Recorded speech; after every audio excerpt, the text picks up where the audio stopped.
King is a teacher at Calvert High School now. And I sent him an e-birthday card this past year. And he was just like, I can't believe you always remember my birthday every year. Here's the beautiful thing in Google. You just put it in there and it'll pop up every year. Right? It's not that I have a great memory. I just make sure.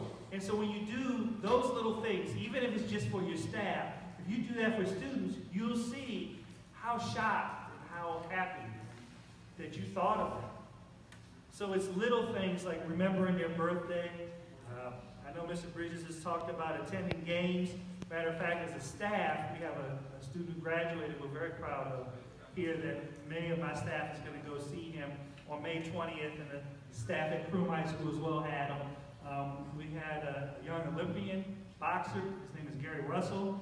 And Gary went to Green Valley and then Croom High School, and he fought in the Olympics. And actually, we thought he was robbed. No, I don't think he was robbed. He was robbed.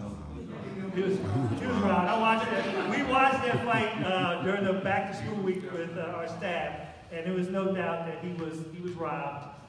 His brother is actually already the WBC lightweight champion of the world, and he'll be fighting on his brother's undercard at the MGM Grand on May 20th.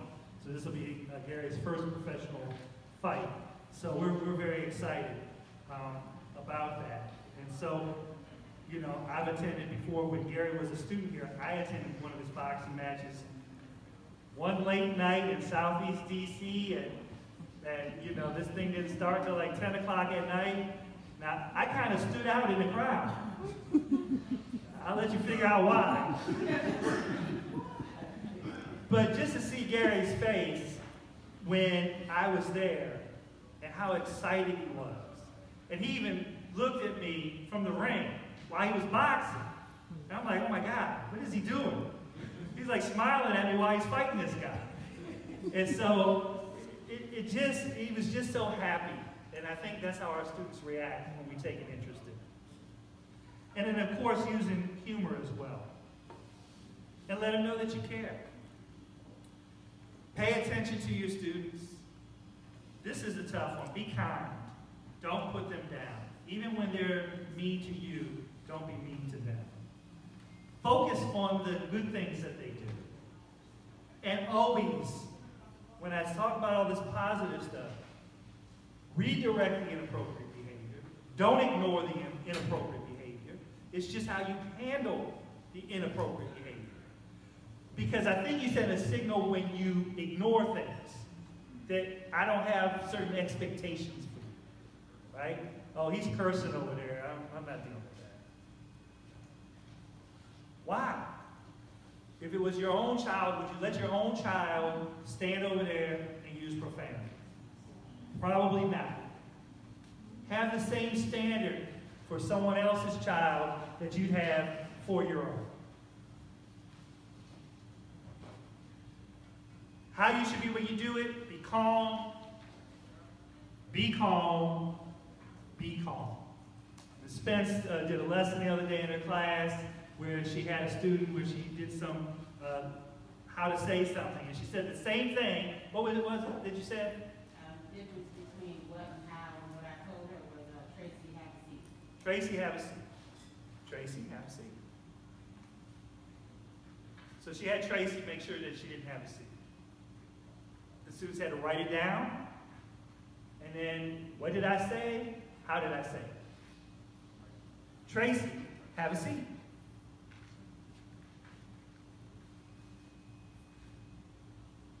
Tracy, have a seat. And then the last one was, Tracy, have a seat.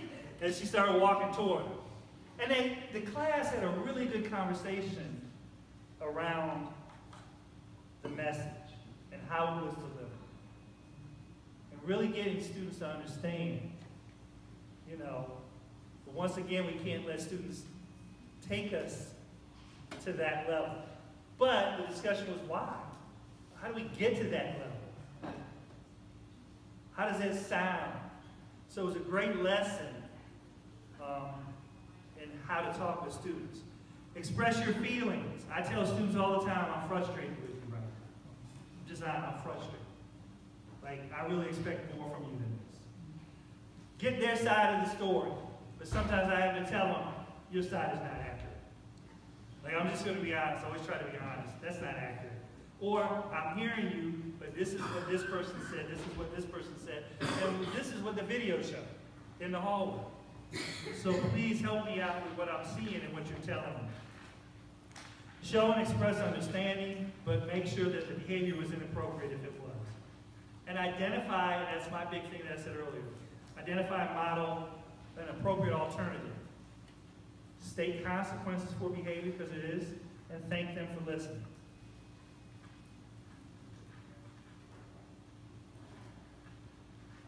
So I'm going to go through this very quickly because this is something that you can do school-wide, right? But it's hard for us because, you know, we might not have kids, but for a very short period of time. You can loop kids if you have them for a longer period of time. That if I have them in 9th grade and say I was going to have them second semester, that I could change the second semester teachers to be 10th grade teachers and they could go into those classes. You can have academies or houses. So this is really more for a bigger high school type setting. Advisories, everyone can do advisories, and Ms. Polly is going to do a thing on advisories at the end of the day. And then transition support, how we transition kids in and how we support them when we leave. And then establish your staff norms, so what the expectation is for the staff. And Ms. Brent, who's our PBIS coordinator, she works with the staff in establishing how we promote that positive behavior in the classroom. And so, you know, the things that we expect is high expectations, positive approach, no display of anger, model pro-social behaviors, and no bullying or harassment. Agree on hallway behavior and what every staff member should do in the halls during the change of class. And then use the staff meetings to talk about relationship stories, model supportive relationships, and talk about your turnaround. Because you have success, everyone in here has success with young people. And talk about how you did that. Recognize the staff for what they do. And then the other thing you could do is build a school storybook and catch the best examples of what you do and how you do it. Develop staff-student mentoring models. You now have staff work with students. So once again, it says staff, not teachers. Because we have a whole bunch of folks that have good relationships. Mr. McLean, who's here today helping us out, one of our paras, he has, you know, great relationships with some of the middle school kids. Mr. Barnes, Mr. Reese. These are not teachers in my building, but they're support staff. And they're very strong at working with individual students. I need to go see Mr. Reese. Okay. We're going to send John and Mr. Reese to go over. So in summary, relationships matter. I think we have to do what they call a process in Prince George's County called data-wise. That's our school improvement process in our district. As Mr. Bob, who's our data-wise coach in the building, knows, I've argued, and we've been heard that for alternative schools, it's just as important that our priority question focuses on the social-emotional learning side as it does the academic side. And actually, I would argue more. Deepening positive relationships, quality relationships, they just don't happen. You have to be purposeful in making them happen. And then, how can you measure that? Like, how many, you know, looking at teacher referrals, looking at your suspension data, how can you measure that what you're doing in building relationships has an impact on your building? Because I go back to the data-wise, one of the things we talk about is, if we're not, and I'm not saying we got to put up individual teacher data on referrals, but we need to have, these are the referrals, these are the infractions, how are what we're trying to get accomplished decreases them. And so I recognize that everyone in here, okay, I just want to make sure, has to have a love for alternative education. You wouldn't do this if you didn't love working with the population of students that we all work with, whether that's in Prince George's County, Washington County, Baltimore County, Baltimore City, it doesn't matter. We all face challenges. And so when I get to my presentation, it's really about what I think is one of the most important things that help people be successful when working with probably the most at-risk population is relationships. Over the years, whether I was the principal of a regular high school setting or here at Green Valley in an alternative setting, what I have observed is that those educators and staff members that are able to build a positive relationship with their students are the ones who are usually the most effective in the classroom in regards to academic achievement.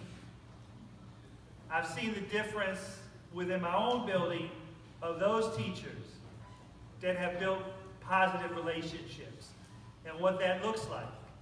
And I'll be honest, it's not much different than in a regular high school setting. As a principal, I go in to observe teachers. I remember years ago at Charles Carroll, I walked into a classroom, and here's the beautiful thing about middle school. You go into one classroom, I follow them over to their math. I went from English to math. Same exact group of students. Not a single student did we lose walking across the hallway. I walked into the first class. It was beautifully decorated. The rapport that the teacher had with her students was positive and uplifting. You could tell that she had respect for them and they had respect for her. I enjoyed my observation and then followed the students across the hall to the math class, where as soon as I walked in, I saw paper bowls on the floor. I saw barren bulletin boards. And the first thing the teacher in that class said to me was, you know, Mr. Libby, this is a rough class. I just want to let you know up front. And I was thinking to myself, what is he talking about? I just watched these young people do a fantastic job in this last class. Their demeanors changed. Their attitudes changed. How they carried themselves in that classroom changed. I couldn't even tell you they were the same kids. I thought I must have blinked going from that classroom to this classroom because someone changed the kids. They didn't change the kids. And so what I want to talk about today is relationships. Why that's so important, and especially in our settings. Because these young people come, and you know, I'm not going to speak for anybody else's building, but we have a lot of fights every day in regards to just doing very, very simple things. Could you turn off your phone and put it away? You'd have thought, can I have your left arm, pull it off and give it to me? Just not going to happen. And so how do you handle those scenarios? So I'm going to begin the presentation. Now, to be honest, we're not high-tech here. Well, most people would consider us high-tech in Green Valley. We're not high-tech in the cafeteria. So when we get to the speakers, you're going to see me pull out and put it close to this, so the few videos I show, hopefully you can hear them.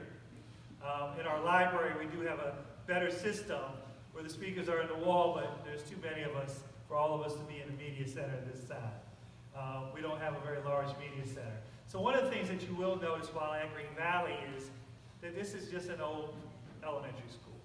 And so in our district, alternative ed usually means whatever building's available, that's your school, right?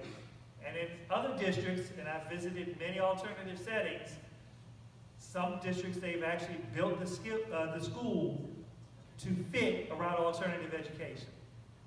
And that is fantastic. And later on this morning, or early this afternoon, when Tim gets a chance to talk from Antietam Academy, he's been instrumental in helping us put these conferences together and keeping this going. So I really appreciate everything you do, Tim. So I'm going to go ahead and get started on this presentation of building positive staff-student relationships. And it doesn't say teacher-student relationships, right? Because there are a whole lot of other people in the building. And we really utilize everyone in regards to relationships. It's not just the teachers. All of us have support staff members. You might have school security, your secretarial staff, your custodial staff.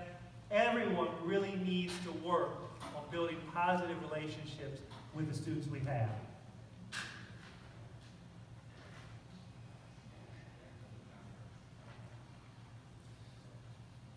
So I have this video, and hopefully we'll work out the sound on this, where it's students who have left school and what they talk about in the power of relationships. And maybe some of you have seen this before.